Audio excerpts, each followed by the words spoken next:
Hey, what's up, everyone? This patch arrived right at launch window timing as the game rolled out to platforms, and the headline fix is the one most people were hoping to see. It resolves a nasty issue where certain actions in the character customization menus could cause saved appearance data to disappear.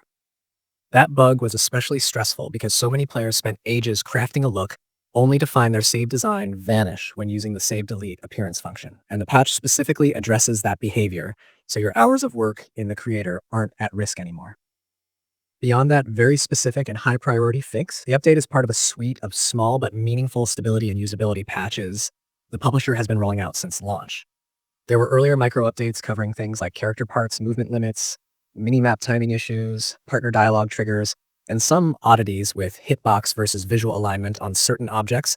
Those fixes were bundled into the initial 1.0.1 and 1.0.2 patches, and this 1.003 builds on that trajectory of ironing out glitches that interfere with the basic flow of the game. If you've experienced partners not talking when they should, items not appearing correctly on the map, or awkward clipping in some levels, the rollout of these successive patches is meant to target exactly those sorts of annoyances. One detail that was repeatedly mentioned by players and confirmed by the official channels is that the disappearing appearance data tended to show up under specific conditions. For example, some reports suggested it could happen after loading into a save and accessing certain menus without first visiting the customization screen. Because of the real risk of losing a saved look, the developer and publisher flagged the issue publicly and prioritized an intervention. That public confirmation came via their social channels, which is comforting for users because it shows the team was aware and actively tracking reports from the community.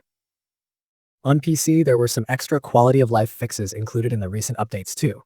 Users had reported keyboard and mouse guidance mismatches, some unresponsive buttons during customization, and default key assignments that didn't line up with on-screen prompts.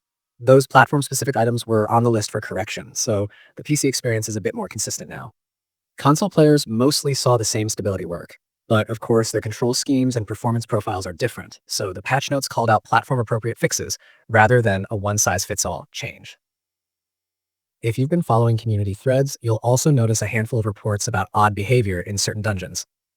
Things like unintended shortcuts, events that could be skipped, or enemies behaving out of spec. The dev team has been methodically addressing those examples where the game world's logic broke immersion or allowed things to be bypassed in ways that weren't intended. That kind of housekeeping is exactly what you hope for in early patches. Not dramatic new features, but the steady tightening of systems so the experience plays the way the designers intended. Something else worth mentioning, and this is practical more than dramatic, is the messaging around the issue in the lead up to the patch. The publisher posted advisory notices on social media and their news pages explaining the problem and acknowledging that fixes were in progress.